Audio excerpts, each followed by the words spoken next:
Olá, meus amigos do Brasil, tudo bem por aí? Que ótimo, hein? Que ótimo por aqui, sempre ótimo. Estamos chegando com o nosso Visão Geral de hoje. Aqui todo dia um assunto interessante, um assunto de interesse geral para você que nos acompanha. Muito obrigado pelo carinho da audiência. O Visão Geral de hoje vai conversar com a Marina Stalmerlin, psicóloga comportamental. A gente vai falar aqui de muitos problemas relacionados ao mal do século. Pelo menos 2 deles, hein? Ansiedade e depressão. O mal do século já foi gastrite. Agora mudou. Ansiedade e principalmente depressão. Muito bom, hein? Assunto extremamente importante. Muito obrigado pelo carinho. Seja muito bem-vinda, viu, querida? Obrigada. Marina Stalmerlin. Stahl é germânico, é alemão? Sim. O que significa Stahl? Significa aço. Aço? Mulher de aço, então? Estou tentando. Marina Stalmerlin, olha que legal. Muito legal. Neuropsicóloga infantil, mestre em ciências pelo Departamento de Psiquiatria e Psicologia Médica na Universidade Federal de São Paulo, a Unifesp. Trabalha com saúde mental e neurologia há mais de 15 anos. Experiência em problemas comportamentais relacionados a alterações da atenção, humor e ansiedade. Bom, com certeza nós vamos ter muita coisa para falar aqui, querida. Mas eu falei que a depressão hoje é um mal do século. Já foi gastrite, né? Eu já tive gastrite, eu já tive esse mal do século, mas do século passado. É que eu também sou do século passado, como a maioria de quem está nos acompanhando. E realmente a tendência é que nós tenhamos a depressão como verdadeiramente o mal do século? Infelizmente é isso que tem mostrado as pesquisas mais recentes, né? A ansiedade, especialmente, os números de pessoas com ansiedade têm aumentado muito, né? O Brasil está em primeiro lugar, né? Nas últimas pesquisas, o Brasil tem mostrado mais índices de pessoas com ansiedade do que até depressão. Eu estou vendo aqui, olha, dados publicados pela Organização Mundial de Saúde, em março deste ano, indicaram que o Brasil tem o maior número de pessoas com transtorno de ansiedade no mundo e é o 5º país com a maior taxa de depressão. Na verdade, a depressão e a ansiedade, elas são quadros muito juntos, né? É raro uma pessoa que tem ansiedade não ter sintomas depressivos e vice-versa, né? Então, por exemplo, a pessoa que está em depressão, ela tem falta de vontade de fazer as coisas, medo, desesperança, angústia, que também são alguns sintomas que a gente encontra. Mas Marina, existe uma escala hierárquica? Ou, por exemplo, primeiro vem a ansiedade, depois vem a depressão. Ou primeiro depressão, não existe isso? Não, podem existir os 2 casos. Né? Na saúde mental, a gente tem um manual de classificação, né? E aí a gente tem as entidades nosológicas, que a gente chama, né? Que são as doenças, que tem um grupo que a gente, de doenças que a gente que está na classificação das depressões, e que são os transtornos de humor, e outro grupo de doenças que está dentro dos transtornos de ansiedade. Qual que vocês têm detectado qual que é o grande fator que desencadeia a depressão? Olha, cada vez mais vem sendo demonstrado, né, nos estudos clínicos, científicos, que existe uma parcela de culpa da hereditariedade, né, ou seja, um fator mais biológico. Tem a hereditariedade nisso? Tem, isso é bem importante, é um fator bem importante. Mas é prevenível quando já tem uma família que sabe que tem, é prevenível? Sim, alguns hábitos de vida, como por exemplo a atividade física, alimentação saudável, né? Métodos como meditação, hoje em dia vem sendo bem indicado para prevenir, né? Bom, mas aí você estava falando da hereditariedade, mas o que mais pode ser? E o ambiente. Classificado? Na verdade, na saúde mental a gente entende que os transtornos mentais, eles são decorrentes dessa interação entre esse aspecto biológico, genético, né, que a gente traz como carga, né, biológica, na interação com o nosso ambiente. Então, o ambiente, se ele for um ambiente saudável, estruturado, diminui-se a chance da gente desenvolver esses transtornos. Bom, você falou da atividade física. Você conhece alguma coisa que a atividade física prejudica? Não. Porque todo mundo fala, ó, tem que fazer atividade física. Eu acho que a atividade física deve ser, se existe o mal do século, deve ser o bom do século. Exatamente. Todo mundo fala na atividade física, Exatamente. É extremamente importante, né? Muito importante. Você pratica? Eu pratico todos os dias. Todos os dias? Olha que maravilha, hein? Que coisa boa. Eu já estou numa fase de vício de exercício físico. Que, na verdade, o exercício físico, ele, neuroquimicamente falando, né, ele nos proporciona a liberação de neurotransmissores que são muito importantes para a saúde mental, né, e para o bem-estar. Então, as pessoas que começam a praticar atividade física, é muito difícil que elas queiram parar. É verdade. Porque a gente quer se sentir bem, né? Muito bem. Então, ó, quem não quer praticar atividade física, pelo amor de Deus, não começa, hein? Não, brincadeira, todo mundo tem que fazer. E a depressão, por exemplo, ela tem escalas. Existe, por exemplo, começo de depressão, princípio de depressão? Tem isso? Sim. Dentro da nossa classificação, então a gente classifica a depressão como leve, moderada ou grave. Tá. A depressão leve é onde nós, geralmente, é o que passa meio desapercebido, porque as pessoas têm poucos sintomas, então uma tristeza, um desânimo, uma falta de energia, desmotivação para fazer as coisas, e isso às vezes é confundido com uma tristeza, né, normal, né? Tá. E pode ser o início de uma depressão? Pode ser o início de uma depressão se isso se perpetuar por mais de um mês. Mas, por exemplo, vira e mexe a gente encontra pessoas, aquela velha história, tudo bem, bem nada, eu não te contar, viu? Tá difícil, tô fazendo isso, não tenho dormido. Né? Isso é o quê? É uma falácia só, alguma coisa assim? Ou, de repente, pode ser um início, um sintoma de alguma coisa? Pode ser. Assim, as pessoas que têm depressão, nos primeiros estágios da depressão, esses níveis mais leves a moderado, elas têm uma tendência maior a expressar isso e pedir um tipo de ajuda, né? E de alguma forma manifestar esse desinteresse pelas coisas, verbalizar isso, né? Ela gosta de se sentir digna de dó, não? Não. Quando a gente está falando de depressão especificamente, não. Existem outros transtornos mentais, que são mais aqueles que a gente fala, são transtornos de personalidade, de caráter, que têm sintomas depressivos, mas não tem depressão. Não é a depressão, são sintomas depressivos. Então, algumas coisinhas da depressão parecidas. Você, como profissional, consegue detectar se uma pessoa está aí com um princípio de depressão ou está moderado, alguma coisa. Agora, nós que não temos a sua formação, a gente consegue identificar alguém que está ficando com depressão e também nós conseguimos fazer uma autoavaliação se estamos entrando em depressão ou não? Eu acho que a melhor dica é a gente pensar na nossa vida do dia a dia, né? Então, se a gente não está conseguindo fazer as atividades que a gente costumava fazer e não consegue mais ter aquela funcionalidade, isso é um indicativo de que talvez você precise de uma ajuda. Né? E não conseguir fazer as coisas por uma semana, 2 semanas é ok, mas mais de um mês, aí começa a aumentar muito o prejuízo e isso indica que você precisa talvez de uma ajuda. Bom, depois nós vamos falar das fases. Você disse que ela é leve, moderada... Ou grave. Ou grave. Isso aqui está parecendo aviação, né? Turbulência leve, moderada e severa. Então, nós vamos falar desses 3 estágios já. Mas eu queria que você nos passasse quais são, assim, a olho nu, algumas características das pessoas depressivas.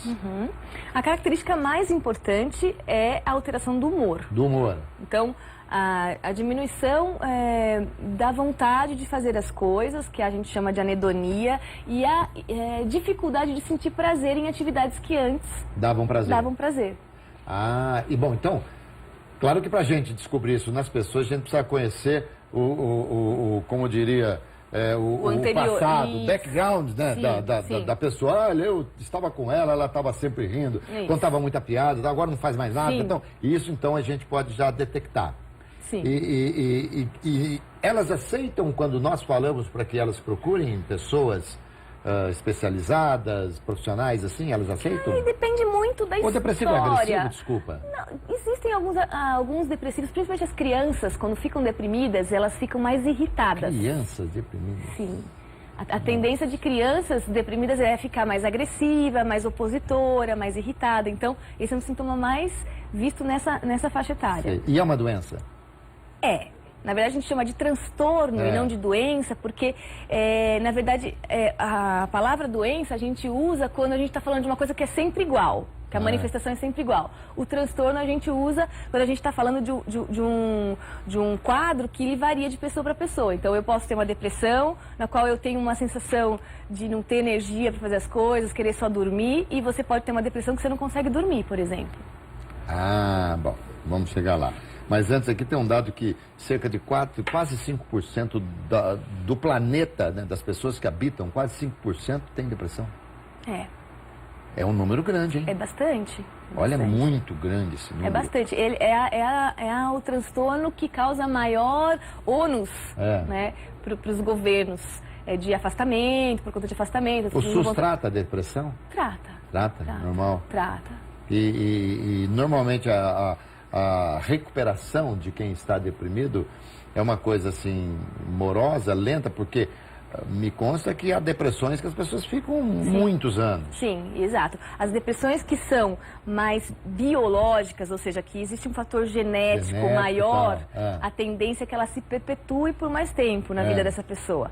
Porque existem outros tipos de depressão que a gente chama de uma depressão reativa a um evento, por exemplo, falecimento de alguém, né, uma perda importante na vida, e a pessoa pode desenvolver os sintomas... A perda de um amor, alguma coisa assim. Depressivos, e isso se perpetuar por mais de um mês, caracterizando um quadro de depressão reativo. E a pessoa quando fica deprimida, vamos agora voltar naquelas 3 fases. A fase inicial é mais fácil, imagino, de ser tratada.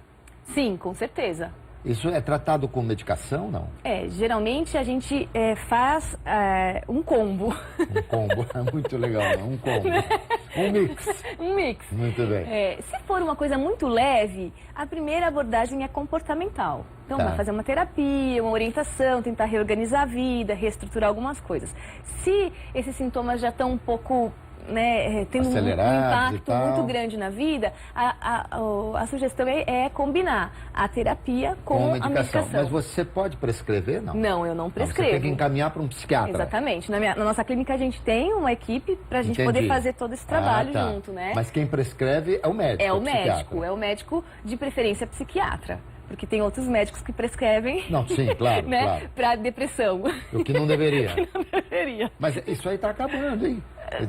Olha que antigamente aí era comum você chegar num médico, sei lá, num urologista e pedir um remédio para pressão. Prescrever. Hoje não, hoje determinadas farmácias nem aceitam. A receita, se está lá marcado urologia, não aceita um remédio para pressão, melhor alguma coisa assim. né? Eu acho que a gente fica mais... Cada um na sua, né? Exatamente, mais bem cuidado. Dá um pouco mais de trabalho para o paciente, né? Que às vezes o paciente tem um médico e fala, eu preciso disso aqui e tal. Mas enfim, bom, essa fase inicial. Aí quando entramos na moderada. A moderada, tudo bem, como se diz, com medicação, tudo bem. A partir da moderada, existe o risco de suicídio? Existe. Existe o risco bem grande de suicídio na depressão grave. Inclusive... Da moderada para frente. Da moderada para frente, exatamente. Antes do suicídio, existem uns sintomas que são indicativos, que a gente precisa ficar muito atento, que são os pensamentos suicidas, né? A ideação suicida, que a gente chama dentro da saúde mental, que são esses planejamentos. Não quero mais viver, como é que eu poderia fazer para tirar a minha vida? E começar a fazer um planejamento. Então, isso a gente chama de ideação suicida. Nem sempre ela evolui para o suicídio, mas quando isso começa a acontecer, já tem que se fazer um resgate do paciente, né? Gozado, né? Agora me ocorreu aqui, né? Que quando a pessoa está assim, ela tá misturando a ansiedade. Porque morrer você vai mesmo. Uma hora Deus vai tirar a vida mesmo, tá certo? Então, é aquela ansiedade de querer ver. Agora, como se de repente a morte fosse solução, né? Exatamente. E pode ser até para quem está envolvido ali, mas acaba trazendo uma série de outras consequências. Sem entrar no aspecto religioso, esse negócio todo do suicídio, enfim, é uma coisa que a gente... É abominável, né? Eu acho que é abominável. E as pessoas, por exemplo, quando elas... independente de pensar no suicídio, mas quando elas estão em depressão, você falou na parte mais aguda, é aquele momento que ela abandona tudo, ela deixa tudo, ela só quer dormir, é isso? Geralmente eles ficam num estado bem grave, né? Onde eles não conseguem fazer absolutamente nada, nem sair da cama para ir ao banheiro, por exemplo, ou se alimentar. Mas por questões físicas ou por questões de... A falta de energia que eles têm uma questão física, sim, porque a depressão, ela também inclui sintomas físicos, né? Então, essa sensação de cansaço, muitas vezes, como você estava dizendo, né? No século passado, a gastrite. A gastrite é um sintoma que pode indicar depressão. Né? Enxaqueca, dor de cabeça, dor muscular. Então, vários sintomas físicos podem estar indicando que aquela pessoa não está bem, na verdade, na esfera psiquiátrica e emocional. E gastrite, viu, Marina? Muita gente teve, mas muita gente. Foi uma coisa assim, qualquer coisa, momento também, qualquer coisa, sei lá, com uma dorzinha aqui e tal. E a causa disso aí era exatamente o estresse, que também pode levar a uma depressão. Sim, com certeza. Sim. Governo leva a depressão? O que está acontecendo no país não pode levar a uma depressão? Sim, aí seria o fator ambiental. O fator ambiental desfavorável... que você se referiu no começo. Exatamente. Junto com uma genética desfavorável, faz com que se ecloda esses quadros mentais, né? Bom, você falou, até agora nós falamos da depressão. E a ansiedade? O que é a ansiedade?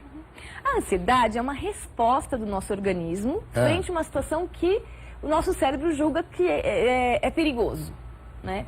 Então, inicialmente, a ansiedade deveria ser algo que nos protege, né? Quando ela passa a não ter mais a função só de nos proteger e começa a nos bloquear de ter as atividades normais, como, por exemplo, ir numa festa, conversar com as pessoas, ir ao mercado, ou fazer uma apresentação de trabalho na escola. Então, quando esses sintomas começam a ficar exacerbados, é que a gente chama ele de patológico, porque ele virou uma doença, vamos dizer assim, um transtorno. Eu conheço pessoas, por exemplo, que quando sabem que vão fazer uma viagem no final do ano, já a primeira semana que sabe da viagem não dorme, a semana inteira. Aí depois, quando faltar um mês para viagem, aí um mês não dorme. Isso é ansiedade. Isso é ansiedade, é o que a gente chama de ansiedade antecipatória. É uma ansiedade que a gente tem antes de um evento, e esse evento pode ser positivo ou negativo.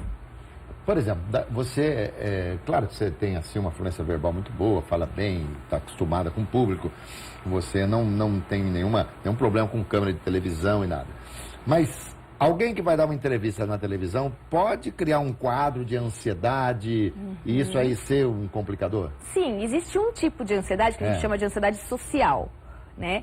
Que é exatamente isso. A pessoa tem muita dificuldade de se expor socialmente. Por quê? Porque ela começa a ter um monte de pensamentos negativos sobre o que as pessoas estão pensando sobre como ela está falando. Né?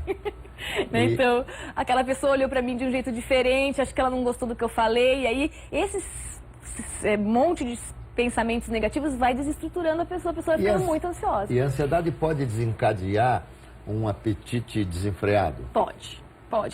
E aí é por isso que a gente chama de transtorno. Algumas pessoas têm uma tendência, quando estão ansiosas, a buscar comida, né? Geralmente doce. Porque o doce faz com que o nosso cérebro libere endorfina, que é o calmante, né? Aquela coisa toda. Exatamente. Outras pessoas não conseguem comer. Eu tenho mais tendência a não querer comer do que comer, quando eu estou tensa, preocupada. Eu acho que eu também tenho isso aí.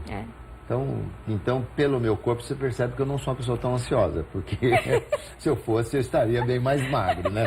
Mas aí dá um gancho muito grande quando a pessoa disser, por exemplo, pode falar assim, eu não sou gordo, eu sou ansioso e uso a alimentação. Mas isso aí depois acaba trazendo dois problemas, né? O da ansiedade, e depois a pessoa também tem que se tratar para tentar, de repente, fazer aí a dieta e aquela coisa toda. Você falou também aqui sobre as crianças, o que me deixou assim assustado, né? Eu vou dar um recadinho agora e já a gente fala sobre esse assunto. Sim. Tá bom? Nós vamos falar das crianças, né? Porque criança tem depressão também? Tem sim. Olha só, que coisa. Bom, mas antes de falar das crianças, vamos falar dos mais idosos. É mais comum na terceira idade a depressão chegar? Sim, aumenta um pouco a frequência por conta das mudanças neuroquímicas mesmo, né? O cérebro passa a produzir menos substâncias e isso favorece o quadro da depressão. Porque, na verdade, a depressão é a falta de algumas substâncias, né? Neurotransmissores, a serotonina, a dopamina, que diminui com a idade mesmo. Muito bem. Bom, você fala muito em neuro, né? Tem tudo a ver com o trabalho, porque está tudo aqui, né? É verdade que as células nervosas morrem e não são repostas? Agora mudou, viu? Mudou? Essa postura foi mudada. Há um tempo atrás, a gente acreditava que não, né? Que o neurônio, quando ele morria, ele não era mais... não se tinha como... recuperar aquela área, mas hoje em dia muitos estudos de neurociência têm mostrado São que... as mulheres que descobriram isso, não? Não. Eu achei que fosse em defesa de causa própria, porque são dois, tem o Tico e o Teco, né? Sim. Falo. Então, quer dizer, se tem dois, precisa cuidar bem. Brincadeira, né? Que Tico e Teco, que mulher tá dando show hoje. Mulher tá dando um show em quase todo segmento da sociedade mundial, né? Não só brasileira. Mas quero te colocar uma situação e quero que você, como é que você vê isso? Por exemplo,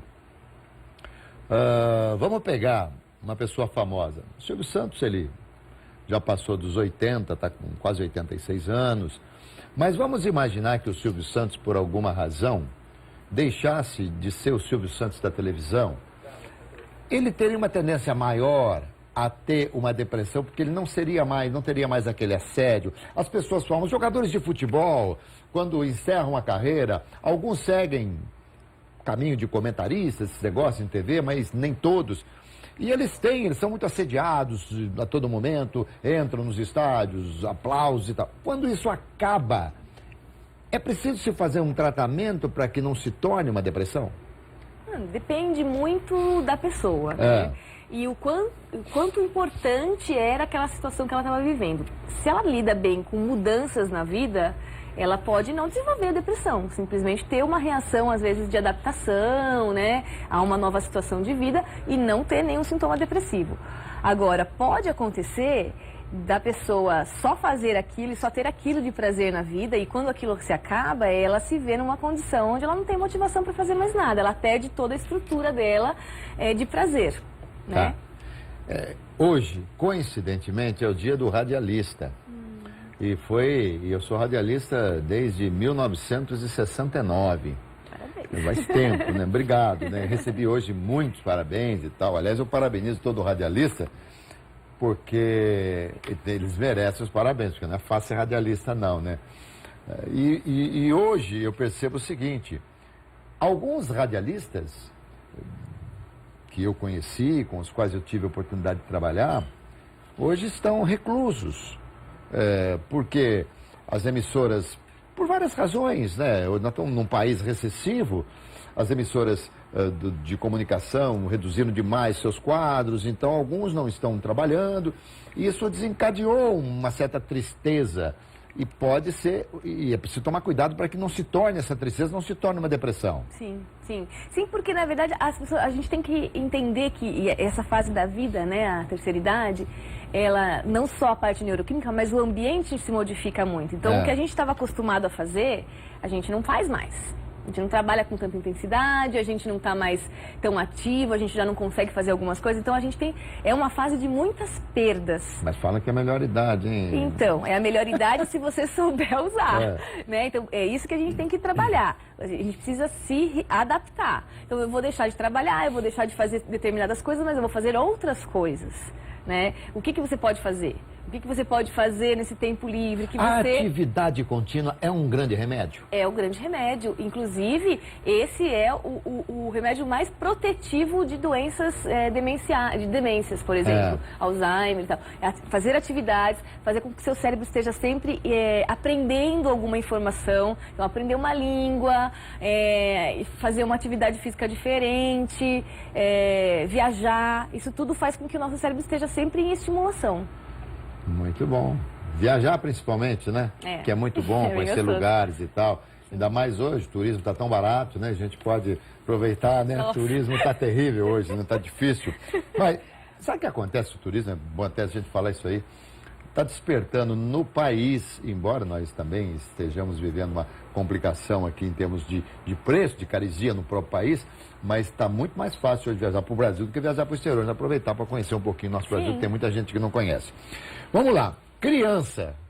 O que é criança? O que é que pode tornar uma criança depressiva? Quando os sintomas depressivos aparecem na infância, geralmente existe uma carga genética muito grande. Então, quanto antes os sintomas aparecem, isso indica pra gente que há uma carga maior biológica e genética. Claro, a criança também pode estar respondendo ao ambiente, pode ter uma depressão... Bullying. Exatamente. Pode ser uma depressão reativa, uma situação de não aceitação no grupo, separação dos pais, ou enfim, qualquer situação que deixe ela numa situação de desagrado, né? Mas, quando existem sintomas importantes da depressão e essa depressão não passa, né, mesmo trabalhando através de terapia, essa reação ao bullying, por exemplo, ou alguma situação aversiva da vida, se isso não melhora, aí a gente tem que fazer o uso concomitante de medicação e aí isso vai estar indicando pra gente que essa criança, ela tem uma genética muito forte para desenvolver esse tipo de transtorno. Claro que o tratamento de uma criança é muito mais, a resposta é muito mais forte, muito mais imediata do que no adulto e no idoso, ou não? Em relação à medicação? A medicação e ao tratamento mesmo, como psicólogo, tudo. Sim, eu acho que a questão se a gente começar a tratar logo quando isso aparece, né, com certeza vai ser muito mais fácil do que quando a gente pega um caso de 20 anos de depressão. Olha, para todas as mamães, papais que estão nos vendo aqui, nós estamos falando crianças a partir de que idade, hein? Olha, a partir de uns 5 anos a gente já consegue observar. Consegue observar. O que é que o 4, pai e a mãe 5 têm que anos. ficar prestando bem atenção para, de repente, rapidamente procurar um profissional? Mudança de comportamento. Então, a criança costumava a se divertir com determinadas coisas que ela não se diverte mais, a criança está muito irritada, a criança está muito opositora, a criança está muito agressiva, não quer comer ou come muito, não quer dormir ou dorme muito, são comportamentos... São sintomas também muito parecidos até com o autismo, não são? O autismo, acredito que os sintomas mais parecidos com o autismo são a agitação e a agressividade. Claro que numa consulta a psicóloga consegue, não sei se numa consulta, mas num tratamento consegue distinguir perfeitamente que é uma coisa e que é outra coisa.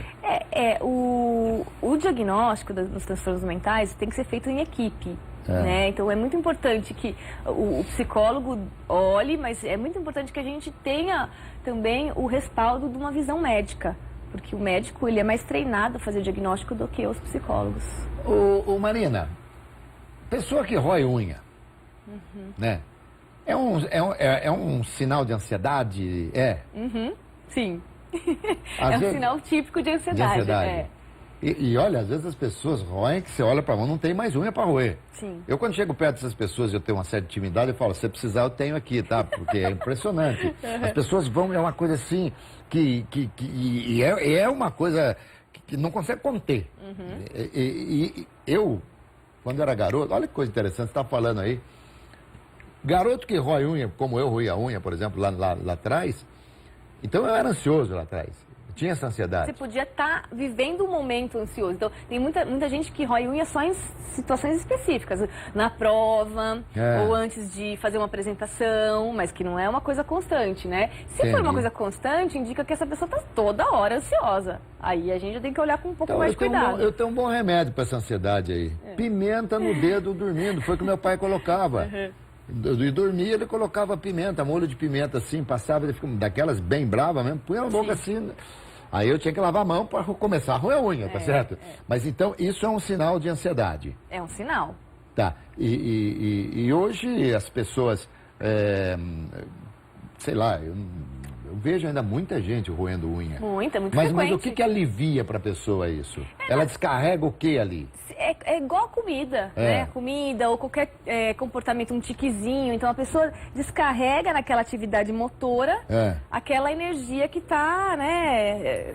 E dormir muito e dormir pouco, as duas coisas podem ser o sinal da depressão? Pode sim. Qual que é mais comum? É mais comum acordar mais cedo. Mais cedo. E dormir durante o dia. Dormir em horário inadequado, querer dormir em hora que não deveria, mas não conseguir fazer o sono direitinho à noite. Mas aquela siesta, por exemplo, não é recomendável? Parece que é recomendável. Sim, é recomendável, até de 20 a 40 minutos. Não sei quem que consegue fazer isso hoje em dia. Eu também não consigo. Se mudar para Espanha, porque lá eles fazem bastante, né? Tudo, né? Eles fecham para fazer. Aqui a gente não consegue fazer, né? Não, mas quem puder, aproveita, né? Mas isso não seria um sinal de depressão. Seria assim, a pessoa está na aula e não consegue ficar acordada, tão desmotivada, né? Dorme a aula inteira, todos os dias, mesmo tendo dormido à noite. Muito bem. Dá licença mais um pouquinho, porque eu tenho que dar mais esse recado que é extremamente importante aqui para você. O seu consultório é lotado? Não? Tem muita gente para falar desse assunto lá, para se tratar? Tem bastante procura, sim. E a pessoa, ela mesma procura ou é levada pela família? Geralmente, crianças e adolescentes são levados, né? Pela família. Os adultos, varia muito. Tem adulto que é levado pela esposa ou pelo marido, ou muitas vezes eles chegam sozinhos, né? Quem mais tem depressão, homem ou mulher? Alguns estudos indicam que são as mulheres, mas por outro lado, tem alguns estudos que mostram que os homens procuram menos, então que na verdade os sintomas dos homens ficam meio camuflados e que não seriam só as mulheres. A mulher aceita mais que o homem tem a depressão? Sim, a mulher se cuida mais, ela tem uma cultura de buscar mais ajuda, né? Ela é vista como mais frágil, então ela busca mais ajuda. E não sei aonde que a gente é frágil. Mas enfim. Fala pra mim, o que é depressão pós-parto? Por que ela vem? A depressão pós-parto, ela está muito relacionada à alteração hormonal. Então, logo após o parto, o corpo da mulher, ela sofre uma queda muito grande em alguns hormônios, né, que estavam altos durante a gravidez, e isso pode ocasionar o aparecimento de alguns sintomas. Algumas mulheres desenvolvem, outras não. Por quê? Por conta dessa predisposição de cada um. Cada mulher tem uma predisposição a desenvolver ou não a depressão pós-parto. Isso traz consequências no aleitamento materno? Tudo? Traz muitas consequências. É muito perigoso porque a mulher fica muito mal, ela rejeita de alguma forma a criança, ou ela fica com a criança com muito medo de acontecer alguma coisa com a criança. Algumas vezes ela não consegue amamentar porque a tensão, os medos, né, os pensamentos negativos fazem com que ela não tenha o estado de relaxamento para conseguir amamentar. Sei. E normalmente isso aí precisa se fazer um tratamento ou naturalmente, porque foi definido pré-parto, quer dizer, vai voltar ao normal já, de repente pode ter a ver com a própria silhueta da mulher, que ela, depois que ela não está com o corpo normal dela, a partir do momento que o corpo está voltando, ela começa a se gostar mais também, mas mesmo assim precisa de tratamento? Não. Sim, na verdade, até 7 dias pós-parto, a gente nem considera que seja depressão pós-parto, essas mudanças de humor. Até 7 dias? Até 7 dias. Essas mudanças de humor. A gente chama isso de blues. Né, que é uma baby blues. Baby blues.